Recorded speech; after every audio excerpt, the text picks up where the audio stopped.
तो आज जो हम पढ़ेंगे वो बहुत ही इंपॉर्टेंट टॉपिक है, वर्ल्ड ट्रेड ऑर्गेनाइजेशन।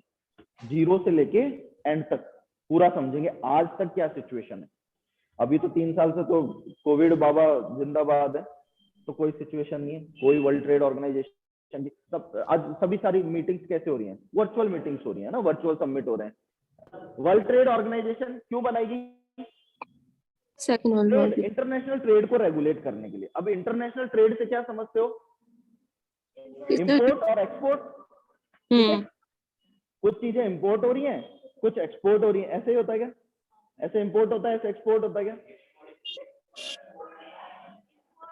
ऐसे इंपोर्ट होता है और ऐसे एक्सपोर्ट होता है, ठीक है। हर चीज पे ध्यान देना है, ठीक है। तो एक्सपोर्ट और इंपोर्ट को रेगुलेट करना है। सारी कंट्रीज मिलके उन्होंने एक इंस्टीट्यूशन बना रखा है और उसको पावर दे रखी है। सारा वर्ल्ड सॉवरेन है, इस टाइम कोई किसी का हेड नहीं है। एक छोटी से छोटी कंट्री जो है ना, अभी जिसका बर्किना फासो नाम भी नहीं सुना था तुमने, अब वो जो कंट्री है उसका नाम भी नहीं सुना था। अब वहां पे क्या हुआ? कूप हुआ,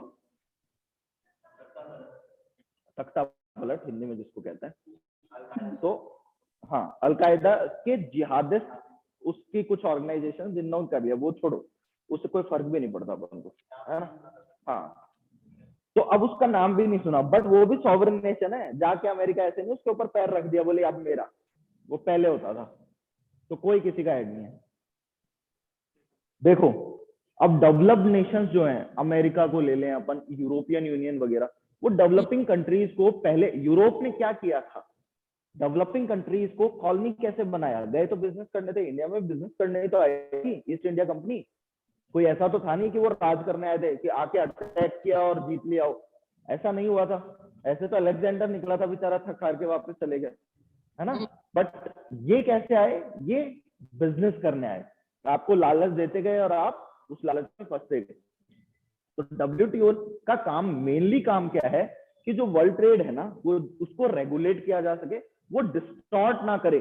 कि मान लो किसी कंट्री में किसी चीज की सप्लाई होनी है ना, बट सिर्फ एक ही कंट्री के पास वो चीज अवेलेबल है और वो एक्सट्रीम उसको रेट्स पे बेचे, है ना, तो बाकी कंट्रीज अवेलेबल ही ना हो पाए। तो काइंड ऑफ इस तरह की कुछ चीजें। तो इंटरनेशनल ट्रेड जो है वो सिंपल मैनर में हो सके, उसके कुछ रूल्स बनाए गए, रेगुलेशंस बनाए गए कि आपको ये चीज करनी है ऐसे कर सकते हो, आप ये चीज करनी है ऐसे कर सकते हो, आपस में जो रिलेशंस है तो ऐसे बना सकते हो। डब्ल्यूटीओ के अलावा रीजनल ट्रेड ऑर्गेनाइजेशन भी बनी हुई है। RCEP नाम सुना है सबने? Regional comprehensive economic partnership. क्या है ये? जितना साउथ एशियन कंट्रीज हैं, चाइना वगैरह, इन सब ने मिलके एक ऑर्गेनाइजेशन, एक काइंड ऑफ अपना ग्रुप बना लिया कि हम आपस में ट्रेड करेंगे तो हम ये बेनिफिट्स देंगे। वैसे ही डब्ल्यूटीओ ने भी कुछ प्रिंसिपल्स बनाए हैं कि आपको ये ट्रेड करना है तो इसके लिए ये करना पड़ेगा, ये करना है तो ये करना पड़ेगा। वर्ल्ड वॉर 2 के बाद क्या हुआ कि एक नया कैपिटलिस्टिक मॉडल प्रॉपर तरीके से आ गया कि कैपिटलिस्टिक मॉडल जो है, और अब यहाँ पे टसल शुरू होगा किसके बीच में? Communism and capitalism, socialism, communism and capitalism के बीच में। मतलब Russia and USA, USSR and USA, दो बड़े ग्रुप्स बनेंगे। यूएसएसआर कम्युनिस्ट और ये कैपिटलिस्ट ग्रुप। जो इसको ज्वाइन करेंगे वो वॉशिंगटन ग्रुप के पार्ट हो जाएंगे, है ना, और जो इसको ज्वाइन करेंगे वो मॉस्को। अब इन दोनों में टसल चलेगा कि कौन ज्यादा पावरफुल है, ठीक है। और वो हर चीज में चलेगा। वो किस किस में चलेगा? न्यूक्लियर वेपन्स बनाने में। ये चश्मा गंदा हो गया यार, दिख ही नहीं रहा। न्यूक्लियर वेपन्स बनाने में, और जो अपने अपने खेमे में शामिल करने में देशों को जितने ज्यादा हो सके, तो ये टसल शुरू हो जाएगा। अब इस टसल के बीच में आप सोचो, अगर आपको ट्रेड को प्रॉपर तरीके से मैनेज करके चलना है तो आपको स्मूथनेस चाहिए।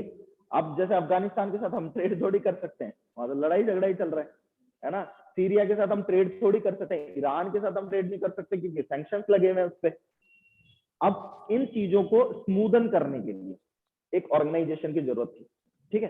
तो सबसे पहले वर्ल्ड ट्रेड ऑर्गेनाइजेशन जो स्टैब्लिश होता है 1995 में होता है, बट उससे पहले general agreement on trade and tariff GATT नाम से एक एग्रीमेंट साइन होता है 1946 में। ये साइन होता है, इम्प्लीमेंटेशन में 1948 में आता है, और इसी बीच में एक और आईटीओ नाम से इंटरनेशनल ट्रेड ऑर्गेनाइजेशन बनाने का प्रोसेस शुरू हो जाता है। तो इन pursuance of world war second western countries came out. Western countries से क्या समझते हो? अमेरिकन कंट्रीज और यूरोपियन कंट्रीज, जो Britain, great Britain, France, Spain, ये जो उस टाइम की वर्ल्ड की पावरफुल कंट्रीज थी, ठीक है। ये सब क्या कहती हैं? विच मूड, मूड मतलब इनवाइट करना, बोलना कि ये करो, ऐसे। मूड इन प्रमोशन ऑफ, सब एक साथ आके ये करो। Free trade and humanisation of world economy on western line, capital line, capital economy, कि सारे वर्ल्ड में ट्रेड फ्री हो जाए, किसी भी कंट्री में आप जाके ट्रेड कर सको। ग्लोबलाइजेशन, लिबरलाइजेशन, है ना। प्राइवेटाइजेशन अलग पॉइंट है, ग्लोबलाइजेशन और लिबरलाइजेशन। प्राइवेटाइजेशन भी वो कैपिटलिज्म का पार्ट है। जब हम कैपिटलिज्म को ढंग से समझेंगे तब मैं बताऊंगा कि कैसे प्राइवेट प्लेयर, हमारे इंडिया की डिफरेंट सिचुएशन है, हालांकि मैंने एक दो बार बताया भी तुमको बीच बीच में। और रियल कैपिटलिज्म क्या होता है, हम रियल कैपिटलिज्म को फॉलो नहीं करते अभी भी। एग्जैक्ट जब रियल कैपिटलिज्म आएगा ना, तब गवर्नमेंट सिर्फ और सिर्फ रेगुलेट करेगी। गवर्नमेंट का कोई रोल नहीं होगा कुछ बनाने में, कुछ बेचने में, कोई लेना देना नहीं। अभी तो बहुत सारी पीएससीज है, भेल, पेल, मेल, चेल, सेल, ओएनजीसी। जब पेल, चेल, मेल कुछ नहीं है याद कर लो। नेक्स्ट क्या है? This version claims that development will take place only if there is a seamless trade.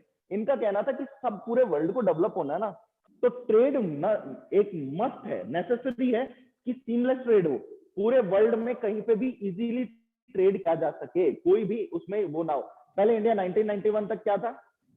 LPG से पहले हम क्या करते थे? हम इंपोर्ट सबसिस्टेंस पे जीते, इंपोर्ट नहीं करना पड़े हमको, इसलिए हम सारी चीजें खुद बना रहे थे, है ना। इंपोर्ट को सब्स्टिट्यूट कर रहे थे हम, इंपोर्ट सब्स्टिट्यूशन पे जी रहे थे, इंपोर्ट ना करना पड़े। तो इसीलिए स्टार्टिंग में ही हमने हैवी इंडस्ट्रीज लगाई। नेहरू मालनोबिस मॉडल पढ़ लिया होगा अभी तक तुमने, है ना। Second and third 5 year plan.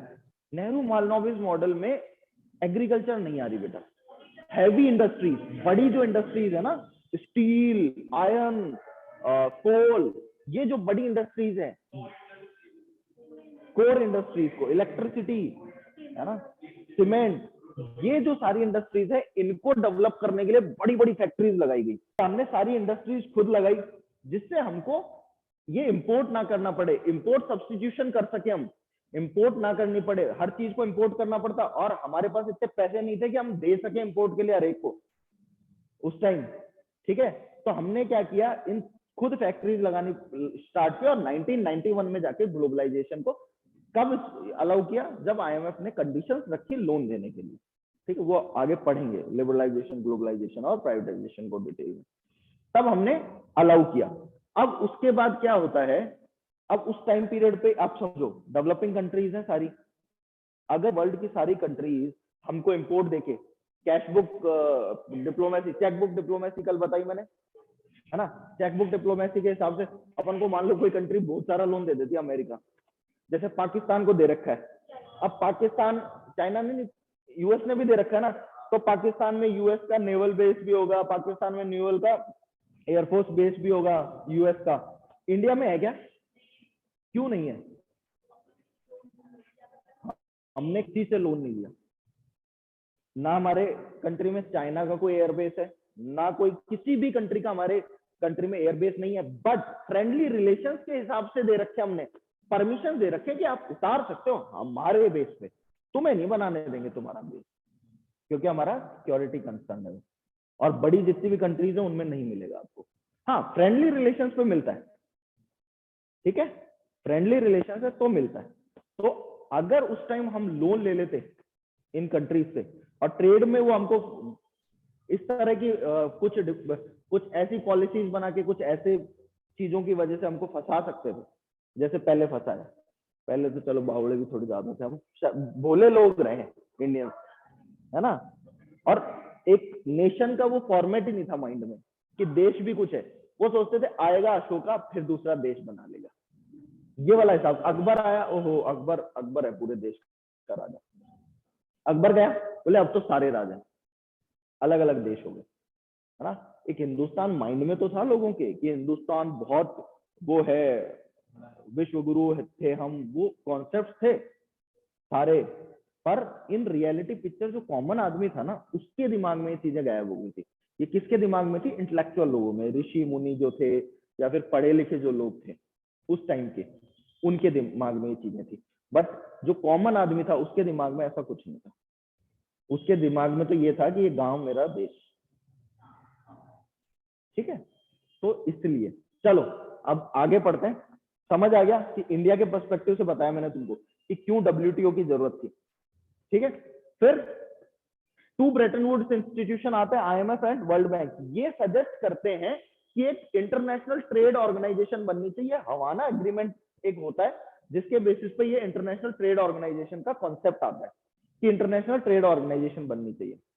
हवाना agreement में 56 कंट्रीज होती है कुछ, उसमें से 50 या 53 कंट्रीज उसको साइन भी कर देती है ना। बट इंटरनेशनल ट्रेड ऑर्गेनाइजेशन क्यों नहीं बन पाती? डॉन नंबर 1 कह देता है अपन तो नहीं है ना। पहले तो आ जाते हैं कि हाँ चलो बनाते, फिर पीछे हट जाते हैं। जैसे अभी ईरान के साथ किया कि पहले तो ईरान के साथ ओबामा ने, ईरान US+5 ने एक डील की, और फिर हमारे आए डोनाल्ड ट्रम्प, वो कह रहे हैं हमसे नहीं कर, तो ऐसा है ना। तो ये इंटरनेशनल ट्रेड ऑर्गेनाइजेशन बनी नहीं, ठीक है। 1953 में ये खत्म ही हो गई, पर गेट्स पे काम चलता रहा, है ना। और ये एग्रीमेंट जो है इसके बेसिस पे काम चलता रहा। Later on United State along with many other major countries fail to get this treaty rectified. Rectified मतलब साइन करना, ठीक है। तो ये बनी नहीं और डेड लेटर हो गई। अच्छा ऐसे चलता है ये, हाँ। गैट क्या बन गया? एक डी फैक्टो प्लेटफॉर्म बन गया जिसके थ्रू ट्रेड हो रहा था। इसमें क्या है, इसको इसने कुछ अच्छी पॉलिसीज भी लाया है, कुछ इसने अच्छे काम भी किए। गैट के अंदर कुछ काम हुए, मेजर सक्सेस हुई कि रिडक्शन ऑफ टैरिफ। टैरिफ क्या होते हैं? टैक्सेस, टैक्स, इंपोर्ट एक्सपोर्ट पे जो टैक्सेस लगते हैं, कस्टम ड्यूटी।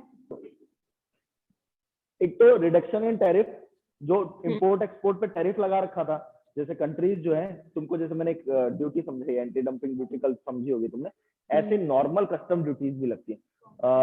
एक एग्जांपल दिया था मैंने तुमको पहले भी, बदमाश कंपनी मूवी देखी थी उसमें वो जूते इंपोर्ट करते हैं, है ना। जूतों पे क्या होता है, वो एक तो जानबूझ के करते हैं क्योंकि उनको वो करना होता है, बट जूतों पे इंपोर्ट ड्यूटी क्या थी? 100%। 100 रुपए का जूता 200 रुपए में पड़ता था इंडिया में आके, है ना। 100% ड्यूटी थी, लगभग 95 to 100%। अब उस ड्यूटी को, इस ये टाइम पीरियड जो है, लिबरलाइजेशन जब स्टार्ट होगा तब हमारे देश में ज्यादा ये स्टार्ट होगा, क्योंकि इंपोर्ट हम करना प्रेफर नहीं कर रहे थे, हम इतना ज्यादा नहीं कर रहे थे। अब बाद में स्टार्ट हो जाएगा। और उन जूतों पे बाद में क्या होता है, वो क्यों नहीं कर पाते वो जो कर रहे थे अपना फ्रॉड? क्योंकि इंपोर्ट ड्यूटी खत्म करके 5% कर देते वो, पहले 100% थी। तो क्या करते थे, एक जूता मंगवाते थे, एक लॉट, कि राइट पैर का जूता एक जगह पे मंगवा लिया कोलकाता में, और लेफ्ट पैर का बॉम्बे में मंगवा लिया, और वहां पे जाके लेने से मना कर देते थे। तो उनकी कस्टम ड्यूटी नहीं लगी कि भाई मैं करूं क्या इस जूते का। फिर जब ऐसी चीजें जो आ जाती हैं और जो लेता नहीं है कोई भी उनको जाके, तो उसको कस्टम्स क्या करता है? ऑक्शन करता है। Measures against dumping of goods like imposition of anti dumping duty इसी टाइम स्टार्ट हो गया था। Victim countries had also been agreed upon. अब ये एंटी डंपिंग को लेके कुछ डाउट्स होते हैं कि डंपिंग का मतलब ये है कि जो भी चीज इंडिया में सस्ती मिल रही है दूसरी कंट्री की, वो डंप कर रहे हैं। नहीं, चाइना की बहुत चीजें इंडिया में सस्ती मिलती है। यहां पर आने के बाद, अभी इसमें पढ़ोगे आप, है ना, नेशनल पर्सन का स्टेटस दिया जाता है। नेशनल पर्सन क्या होता है अभी आगे पढ़ेंगे पर। तो आने के बाद कस्टम ड्यूटी लगने के बाद अगर जो रेट है ना, वो रेट है।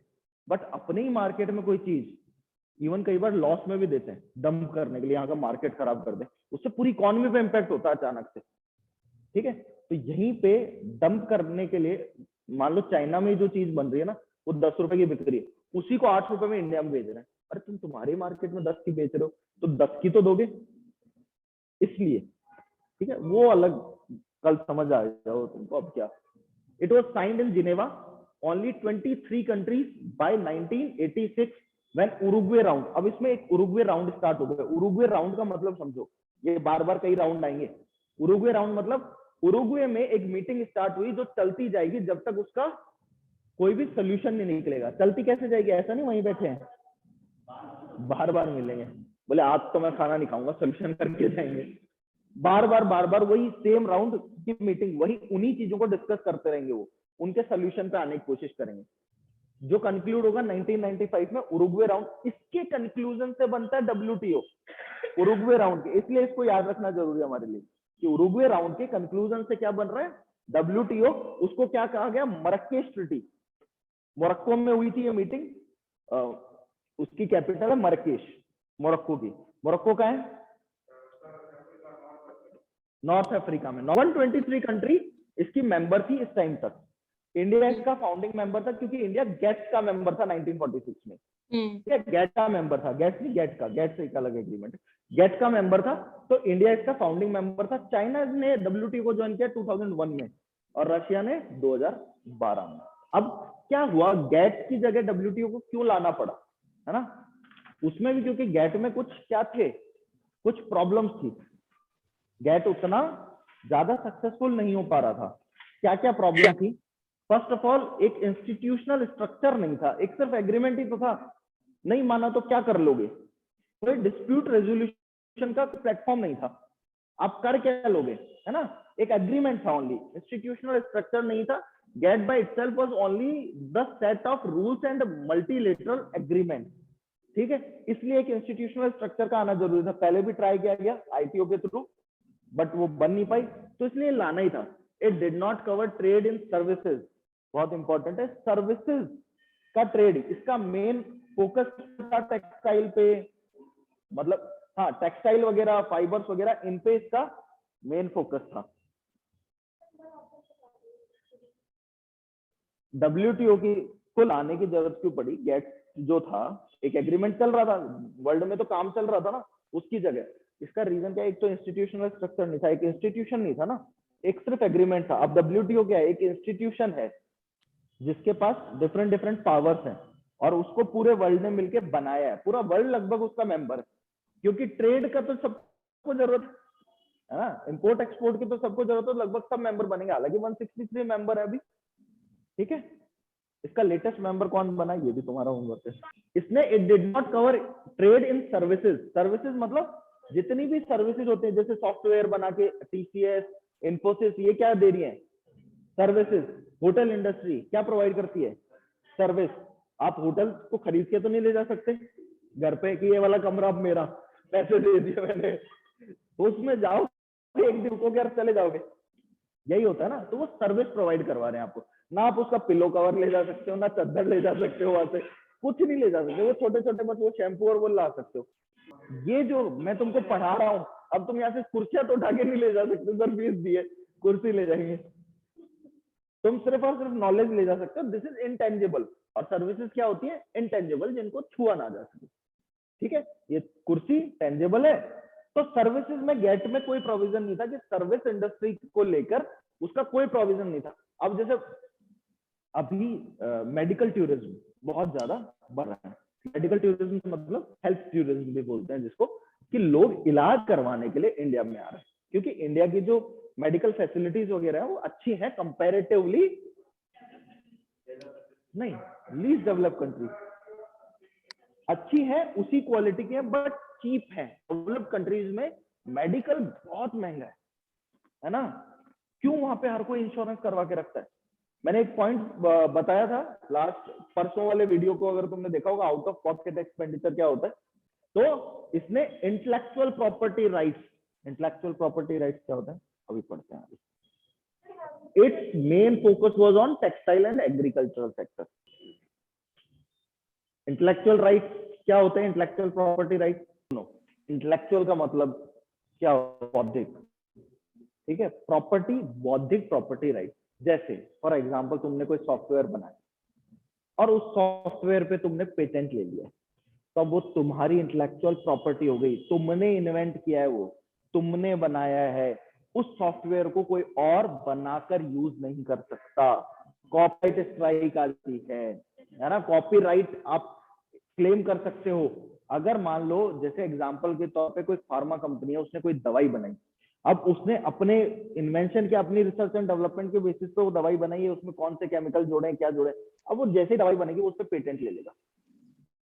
ठीक है, ट्रेडमार्क, पेटेंट, कॉपीराइट, ये सारी चीजें इंटेलेक्चुअल प्रॉपर्टी राइट का पार्ट है, वो ले लेगा। तो कोई और कंपनी सेम कंपोनेंट से वो दवाई बनाकर नहीं बेच सकती।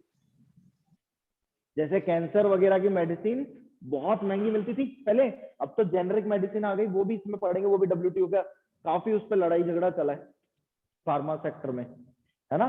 तो ये जो बड़ी बड़ी कंपनी है, ये पेटेंट ले लेती है और फिर उस दवाई को अपने हिसाब से अपनी रेट बेचती। वैसे ही कोई बुक लिखी है आपने, तो आपकी स्टोरी कोई कॉपी नहीं कर सकता। मूवीज में जैसे राइटर्स होते हैं, वो अपनी स्टोरी, खुद की स्टोरी को और कॉपी नहीं, चोरी करके अगर नहीं बना सकता। गाने का कंपोजिशन तक इंटेलेक्चुअल प्रॉपर्टी राइट का पार्ट है। किसी गाने का कंपोजिशन है, उसको चोरी करके आप नहीं बना सकते, ऐसा कुछ होता है तो आप केस कर सकते हो, कॉम्पनसेशन मिलता है आपको। इंटेलेक्चुअल प्रॉपर्टी समझ गए क्या होती है, उसके राइट्स। तो intellectual property rights are trade related aspects of intellectual property rights. TRIPS नाम से एक एग्रीमेंट है, service by general agreement on trade in services, GATS नाम से एक एग्रीमेंट है, investment under trade related investment measures, TRIMS नाम से भी एक। आगे पढ़ेंगे क्या है। उरुग्वे राउंड और आउटकम क्या थे। उरुग्वे राउंड चलता है, 8th round of multilateral negotiation था। Round begin in 1986 and went on till 1994। 1995 में WTO आ गया। It prescribes among other thing that tariff on industrial product be reduce. उसने क्या किया, इंडस्ट्रियल प्रोडक्ट जो है ना, उन पे टैरिफ को कम कर दिया जाए। तुमको दिख रहा है मुझे इधर से, ठीक है, नहीं गलती से नहीं दिख रहा। मोर देन 1/3, कि जो टैरिफ अभी है उसको 1 रिड्यूस कर दिया जाए, मिनिमम 1/3 तक रिड्यूस कर दिया जाए, या फिर उससे ज्यादा भी रिड्यूस करा जाए। उसके बाद that trade in agriculture goods be progressively liberalised and that a new body, the World Trade Organization, be established. तो इससे वर्ल्ड ट्रेड ऑर्गेनाइजेशन एस्टैब्लिश हो गई। हालांकि इतनी जितनी डिटेल में पढ़ा रहा हूं तुमको, इतनी की जरूरत नहीं है, पर जब इतना पढ़ाऊंगा तो उसमें से थोड़ा सा याद रहेगा। ठीक है,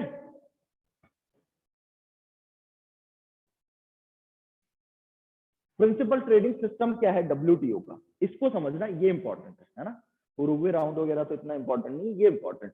देखो पहला प्रिंसिपल क्या है, नॉन डिस्क्रिमिनेशन। किसी भी देश का दूसरा देश डिस्क्रिमिनेशन नहीं करेगा कि यूएस जो है एक देश को तो ये चीज इतने रुपए में दे रहा है, दूसरे को इतने में दे रहा है। ठीक है, डिस्क्रिमिनेशन नहीं होगा, रेसिप्रोसिटी होगी। मतलब अगर आपको कोई कंट्री कोई चीज कम टैरिफ में दे रही है, तो आपको भी अपनी चीजें उसको कम टैरिफ में देनी पड़ेंगी। ऐसा नहीं कि उसने से तो ले ली और खुद का बढ़ा दिया। ठीक है, तो इसमें एक ऑप्शन आया मोस्ट फेवर्ड नेशन, एक टर्म आया मोस्ट फेवर्ड नेशन, ये बनाया गया। इसमें क्या हुआ, ट्रीटिंग अदर नेशंस इक्वली। इसमें क्या किया कि सारे के सारे जो वर्ल्ड के नेशन है, जो भी WTO के मेंबर्स हैं, उन सबको इक्वली ट्रीट किया जाएगा, है ना। ऐसा नहीं कि आप श्रीलंका को तो कोई चीज सस्ती देते हो और नेपाल को महंगी देते हो, ये नहीं किया जाएगा। टैरिफ जो है सेम रखे जाएंगे सारे नेशंस के लिए। Under WTO agreement countries can not normally discriminate, normally, ये ध्यान रखना, नॉर्मली डिस्क्रिमिनेट नहीं कर सकती, बट डिस्क्रिमिनेट कर सकती हैं। उसके भी कुछ एक्सेप्शंस है, ऐसा नहीं पाकिस्तान को भी हम उसी रेट में दे देंगे चीज। ठीक है, इसलिए कह रहा हूं, समझो। Between their trading partners, if they grant some country a favor, अगर किसी एक कंट्री को स्पेशल फेवर दे रहे हैं, such as a lower customs duty rate for one or of their product, किसी एक प्रोडक्ट के लिए लो कस्टम ड्यूटी पे बेच रहे हैं कोई चीज, जैसे मान लो इंडिया से क्या जाता है milk product, India second largest producer of milk, तो सच a lower custom duty rate for one of their product, एक प्रोडक्ट मिल्क प्रोडक्ट के लिए उसने श्रीलंका को लोअर कस्टम ड्यूटी पे दिया, तो फिर जितने भी मोस्ट फेवर्ड नेशन है ना, जितने मेंबर हैं, उसके मोस्ट फेवर्ड नेशन बनाएगा वो, उसमें सबको उसी रेट पे देना पड़ेगा। वो किसी एक को फेवर नहीं कर सकता। अगर आप पार्ट हो, क्योंकि तभी वर्ल्ड आपको भी मोस्ट फेवर्ड नेशन की जो कैटेगरी है, तभी अगर उसके पार्ट हो तभी वर्ल्ड भी आपको कम रेट पे देगा। अगर आप डिस्क्रिमिनेट करोगे तो वर्ल्ड भी डिस्क्रिमिनेट करेगा। ठीक है, तो इसलिए एक बना दिया कोई भी डिस्क्रिमिनेट नहीं करता, they will have to do the same for all other WTO members. But कुछ एक्सेप्शंस हैं, है ना, कुछ एक्सेप्शंस हैं कि इनके बेसिस पे आप किसी को एक्सक्लूड कर सकते हो कि इसको हम मोस्ट फेवर्ड नेशन के हिसाब से नहीं ट्रीट करेंगे, इसको हम नहीं देंगे सारे बेनिफिट। क्या है, countries can set up a free trade agreement that applies only to goods traded with in the group discriminating against goods from outside. ये ग्रुप बनाया है कंट्री ने, उसके अंदर जैसे RCEP वो एक अलग रीजनल ग्रुप बनाया ना, उस ग्रुप के अंदर अंदर वो ट्रेड कर रहे हैं।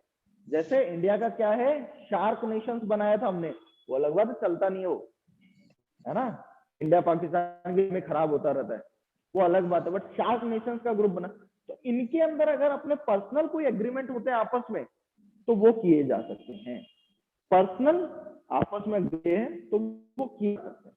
ठीक है, और they can give developing countries special access to the market.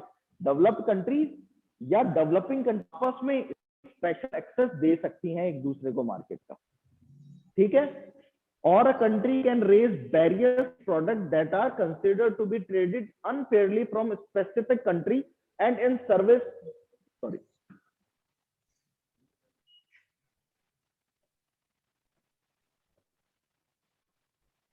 in services countries are allowed in limited circumstances to discriminate। Service में भी कुछ लिमिटेड सर्कमस्टेंसेस पे डिस्क्रिमिनेट कर सकते हैं। बहुत ज्यादा डिटेल की जरूरत नहीं है, बट इतना पता होना चाहिए हमको। ठीक है, इसके बाद आता है नेशनल ट्रीटमेंट। हाँ क्या कोमल? सर फेवर कब कर सकती है कंट्रीज के ऊपर, वो कौन सी सिचुएशन में? फेवर ये वर्ड टर्म यूज किया गया, मोस्ट फेवर्ड नेशन, मतलब आप इस लिस्ट में इवन पाकिस्तान भी मोस्ट फेवर्ड नेशन की लिस्ट में था इंडिया के लिए, है ना, जब तक ये स्ट्राइक्स वगैरह नहीं हुई थी तब तक पाकिस्तान के मोस्ट फेवर्ड नेशन नहीं है हम, पर इंडिया का पाकिस्तान है। ठीक है, तो मोस्ट फेवर्ड नेशन की वो नॉर्मल है कि एक को उस रेट पे दे रहे हो तो सबको दे दो, उसमें कुछ फेवर करने वाला फेवर नहीं है। वर्ड यूज, एक टर्म ऐसी ली गई है जो हमको पता होना चाहिए कि क्या है इसका मतलब। ठीक है, फिर आता है नेशनल ट्रीटमेंट, बड़ा अच्छा चीज है ये। नेशनल ट्रीटमेंट का क्या मतलब है? Treating foreigners and local equally, the principle of national treatment giving other the same treatment as one's own nationals, ठीक है, is also found in all the three main WTO agreement। तीनों WTO agreement GATT and TRIPS सब में same मिलता है। Even कई लोग क्या होते हैं, जैसे मान लो कि टाटा मोटर्स है, टाटा मोटर्स के गाड़ियां बाहर भी बिक रही हैं, तो वहां पे भी सर्विस स्टेशन वगैरह लगाएंगे, या फिर सर्विसमैन जो इंडिया से जा रहे हैं उन चीजों को ठीक करना, तो उनको एज ए नेशनल ट्रीट करना पड़ेगा। ठीक है, मतलब वही, ऐसा नहीं जबरदस्ती के एक्स्ट्रा टैक्स लगा रहे हो आप उनपे, ये सब। National treatment only applies once a product, एक प्रोडक्ट पे एक बार अप्लाई होता है। सर्विस और item of the intellectual property has entered the market, therefore charging custom duty on an import is not violation. अगर आप एंटर होने पे इंपोर्ट ड्यूटी लगा रहे हो ना, उसमें कोई दिक्कत नहीं है। यहाँ एंटर होने के बाद मार्केट में कॉम्पीट करने दो आप। फॉर एग्जाम्पल अपन लेते हैं स्मार्टफोन, है ना, मोबाइल, चाइनीज ओप्पो, वीवो, ये वो, MI, सैमसंग तो चलो चाइनीज नहीं है, कोरियन है, बट चाइनीज की ले रहा हूँ, कोरिया से तो कोई पंगा ही नहीं है ना। जापान कोरिया तो अपने ठीक है, बढ़िया रिलेशन है, चाइनीज है। अब ये प्रोडक्ट जब आते हैं तब तो इन पे इंपोर्ट ड्यूटी लग रही है, यहाँ आने के बाद कोई जबरदस्ती का टैक्स लगाया जाता है कि ये चाइनीज आइटम है, इसको हम GST 25% लगाएंगे 18 की जगह, ऐसा तो नहीं होता, वही 18% लगा सब पे। तो ये कहने का मतलब ये कि इंपोर्ट ड्यूटी को आप नहीं करोगे उसमें काउंट, यहाँ आने के बाद जो लोकल्स के ऊपर टैक्स लग रहा है वही उस पर भी लगेगा, GST सेम लगेगा सब पे। ठीक है, गुड्स वगैरह भी, कोई सामान जैसे एग्जाम्पल ये, GST सेम लगेगा सब पे। कोई सर्विस पे GST लगता है तो सेम लगेगा। कोई एजुकेशन इंस्टीट्यूशन खोलना चाहता है इंडिया में आज, काफी सारे हैं ये जो वीजा सर्विस वगैरह प्रोवाइड करवाते हैं, इनके वो हैं एम्बेसीज वगैरह, तो वो अपनी एम्बेसीज जो है ना, जैसे ये इंग्लिश वगैरह की कोचिंग्स भी खोल के रखती हैं, वो भी पढ़ाते हैं, फ्रेंच एम्बेसी वगैरह सब अपनी अपनी लैंग्वेज की, ठीक है। तो उनपे वही 18% जीएसटी जो सर्विस टैक्स पे लगता है वही लगेगा, सर्विस टैक्स, ठीक है। Import is not violation of national treatment even if locally produced products are not charged as equivalent tax, as this happens before entry into the domestic market, क्योंकि import tax कब लग रहा है, domestic market में आने से पहले, ठीक है। सेकंड, ये प्रिंसिपल्स पढ़ रहे हैं अपन। फर्स्ट प्रिंसिपल क्या हो गया, नॉन डिस्क्रिमिनेशन, रेसिप्रोसिटी, ठीक है। सेकंड क्या है, फ्री ट्रेड, कि ट्रेड और फ्री हो, ग्रेजुअली थ्रू नेगोशिएशन धीरे धीरे ट्रेड फ्री हो जाए, ये टैक्सेस जो है हट जाए स्लोली, ऐसा नहीं एकदम से हटा दिया, पर आने वाले टाइम में सारे वर्ल्ड में ही फ्री ट्रेड हो। उससे क्या होगा, गवर्नमेंट्स को तो टैक्स नहीं मिलेगा, बट मार्केट में जैसे जो कंपनीज है वो बेनिफिट ले पाएंगी, यहाँ के प्रोडक्ट सारे वर्ल्ड में सेल होंगे, वर्ल्ड के सारे प्रोडक्ट इंडिया में सेल होंगे, तो कंपनीज को फायदा होगा, नेशंस को वैसे फायदा होगा, तो उन कंपनीज के थ्रू फिर टैक्स ले सकते हैं, जितना ज्यादा प्रॉफिट उतना ज्यादा टैक्स। कान ऐसे पकड़ो चाहे ऐसे पकड़ो, अभी डायरेक्ट गवर्नमेंट के पास आ रहा है, फिर वो इनडायरेक्ट टैक्स हो जाएगा, ठीक है। बात समझ आ गई, फ्री ट्रेड समझ आ गया कि धीरे धीरे फ्री ट्रेड की तरफ जाना है, बट अभी नहीं जा सकते। अभी जो बड़े लार्ज स्केल इकोनॉमीज हैं वो क्या करेंगी, वो बहुत सस्ता माल बेच सकती हैं, तो टैक्स तुम लगा भी लोगे तो उनका रेट ही नहीं है, और फ्री कर दोगे तो डोमेस्टिक इंडस्ट्रीज डेवलप ही नहीं हो पाएंगी, तो अभी नहीं कर सकते जब तक एक एट पार नहीं आ जाए, सब इक्वल लेवल पे नहीं आ जाए, जो कि होना बहुत मुश्किल है, ठीक है। फिर आती है प्रिडिक्टेबिलिटी, क्या है, through binding and transparency with stability and predictability investment in is encourage, मतलब प्रिडिक्ट करना स्टार्ट कर दिया कि ये इंडस्ट्री ग्रो करेगी, है ना, ये कंट्री ग्रो करेगी। तो अभी देखते हैं ना कि इंडिया की जीडीपी इतनी रहेगी, यूएस की इतनी रहेगी, वर्ल्ड की इतनी रहेगी, अलग अलग की, वर्ल्ड बैंक अपना देता है, अलग अलग बहुत सारी ऑर्गेनाइजेशन जो प्रेडिक्ट करती है डेटा, पहले ही बताती है कि इस साल ये रह सकती है, एक्चुअल तो नहीं है वो। तो ये जब, क्योंकि वो क्या देख रहे हैं, वो वर्ल्ड ट्रेड में जो हो रहा है और ट्रेड के बेसिस पे ही सब डेवलपमेंट हो रहा है, उसको देख के एक प्रिडिक्टेबिलिटी कर सकते हैं, और जिसकी वजह से फर्दर इन्वेस्टमेंट आ सकता है। अब कोई भी कंपनी आती है तो वो प्रिडिक्ट करके ही आती है ना कि हमारा मार्केट ये हो सकता है, ऑलरेडी मार्केट है, ऐसा तो नहीं होता। अब बिग बॉस किसी ने बनाया होगा तो उसको ये थोड़ी पता था कि इंडिया के लोग इतने वेले हैं, झगड़ा देखने में फुल एंजॉयमेंट करेंगे, है ना, ऐसा नहीं है। इंडिया के सबसे पहले बिग ब्रदर नाम से ऑस्ट्रेलिया का बना था वो, है ना, तो वहां के लोगों ने उसको बहुत वो किया, पर वो इतने सीजन चला नहीं। इंडिया वाले तो बिल्कुल एकदम कह रहे हैं यही है हमारा असली। फिर फोर्थ क्या है, promoting fair competition. Fourth principle इसका क्या है कि फेयर कंपटीशन को प्रमोट करना। The WTO is something described as a free trade institution, कि फ्री ट्रेड इंस्टीट्यूशन है, but that is not entirely accurate, असली में तो फ्री नहीं है। क्या है, more accurately it is a system of rules dedicated to open, fair and undistorted competition. इसका मेन काम क्या है, एक ऐसा मार्केट ओपन करना जो फ्री और फेयर हो। फ्री एज इन मतलब जिसमें कोई भी जबरदस्ती के टैरिफ वगैरह ना हो, लो टैरिफ, और फेयर हो, सबकी एक पॉलिसी जो हो सबके लिए फेयर हो, कोई भी किसी को डिस्क्रिमिनेट ना करे, ठीक है, मार्केट डिस्टॉर्ट ना हो। क्या, the rules on non discrimination, most favoured nation, national treatment, ये है इसका पार्ट जो मैं ऑलरेडी पढ़ा चुका हूं तुमको, ठीक है। So too are those on dumping, dumping जो है ना, exporting at below cost to gain market share, cost से भी कम पे एक्सपोर्ट कर रहे हैं, एंड सब्सिडीज, जबरदस्ती की सब्सिडीज ज्यादा दे रहे हैं, उसमें काउंटर वेलिंग ड्यूटी मैंने बताया तुमको। Many of the other WTO agreements aim to support fair competition, ये सब किसके लिए, फेयर कंपटीशन के लिए। तो फेयर कंपटीशन होना चाहिए, और क्या होना चाहिए, रूल बेस्ड मार्केट होना चाहिए, सिस्टम जो है रूल बेस्ड होना चाहिए। Encouraging development and economic reforms, जो भी कंट्रीज हैं, सारी कंट्रीज, लीस्ट डेवलप कंट्रीज हैं, कुछ डेवलपिंग कंट्रीज हैं और कुछ डेवलप्ड कंट्रीज हैं। तीन तरह की कंट्रीज होती है, एक लीस्ट डेवलप्ड होती है, एक डेवलपिंग होता है, एक डेवलप्ड होती है। तो इंडिया जैसे, चाइना, इंडिया सबको डेवलपिंग माना जाता है, अभी भी वो डेवलप नहीं है, और ब्रिटेन, फ्रांस, इनको, यूएस, इन सबको डेवलप्ड माना जाता है। अब जैसे थोड़े टाइम पहले डोनाल्ड ट्रंप का एक स्टेटमेंट आया था, जिसमें डोनाल्ड ट्रंप का क्या, यूएस के फॉरेन डिपार्टमेंट सेक्रेटरी वगैरह का स्टेटमेंट था कि India is a developed country. अब ये खुश होने की बात है कि दुखी होने की? डेवलप्ड कंट्रीज जो हैं वो उनके साथ क्या है, उनको सब्सिडीज वगैरह देने में बहुत ज्यादा रिस्ट्रिक्शंस है। डेवलपिंग कंट्रीज अभी भी लोगों को सब्सिडी दे पाती है, पब्लिक डिस्ट्रीब्यूशन सिस्टम चला पाती है, प्रोक्योरमेंट कर पा रही है फूड सीरियल। इंडिया की मेन लड़ाई एग्रीकल्चरल प्रोडक्ट्स को लेके है डब्ल्यूटीओ में, है ना। इंडिया के जो इश्यूज हैं उनको भी समझेंगे आगे हम, क्या इश्यूज हैं डब्ल्यूटीओ में।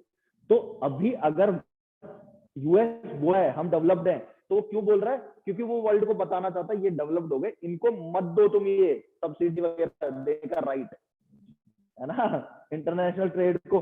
तो यूएस वो अपनी आइडियोलॉजी की वजह से वो कर रहा है डब्ल्यूटीओ में आपकी प्रेजेंस को, क्योंकि इंडिया और ब्राजील कॉन्टिन्यूसली रेजिस्ट कर रहे हैं यूएस को।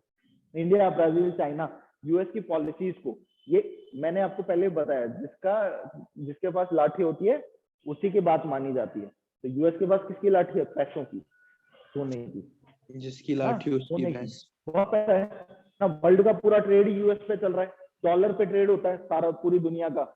तो यूएस को काउंटर किया जा रहा है कि उसकी हर बात नहीं मानी जाएगी, ठीक है। So WTO contributes to development. On the other hand, developing countries need flexibility in the time they take to implement the system agreement. जो WTO के एग्रीमेंट है उनमें डेवलपिंग कंट्रीज और लीस्ट डेवलप्ड कंट्रीज को कुछ फ्लेक्सिबिलिटी दी गई है कि आप ये जो प्रोविजंस है इनको 10 साल में इंप्लीमेंट कर लेना, 20 साल में कर लेना। डेवलप्ड कंट्रीज को कहा गया कि आप अभी से इंप्लीमेंट करो। अगर हम भी डेवलप्ड हो जाएंगे, हमको सारे के सारे वो चीजें इंप्लीमेंट करनी पड़ेंगी जो सब्सिडीज वगैरह दे रहे हैं, उनको छोड़ना पड़ेगा, ठीक है। तो and the agreement themselves inherit the earlier provisions of GATT. GATT में जो प्रोविजंस है वो भी इनहेरिट करने पड़ेंगे उसी टाइम डेवलपिंग कंट्रीज को, उसके लिए भी टाइम दिया गया, फ्लेक्सिबिलिटी थी। Over 3/4 of WTO member are developing countries. जो 3/4 मतलब 3/4 जो है वो क्या है? डेवलपिंग कंट्रीज है। कंट्रीज इन ट्रांजिशन, जो लीस्ट डेवलप अभी भी ट्रांजिशन में है, ठीक है। During the 7.5 years of Uruguay round, over 60 of these countries implemented trade liberalization program. इस टाइम में 60 कंट्रीज ने कर दिया था। At the same time, developing countries and transition economies were much more active and influential in Uruguay round. ये जो developing countries number में तो ज्यादा है, और यूएस भी ट्रेड तो इन्हीं के साथ करेगा अल्टीमेटली, नंबर में ज्यादा है, तो ये रेजिस्ट कर दी थी, है ना। और अपनी भी प्रोविजंस वगैरह कि हमारे हिसाब से बनाओ, ऐसा नहीं कि तुम अपने हिसाब से चीजें बनाओगे, ठीक है। चलो ये क्लास यहीं खत्म करते हैं अपन।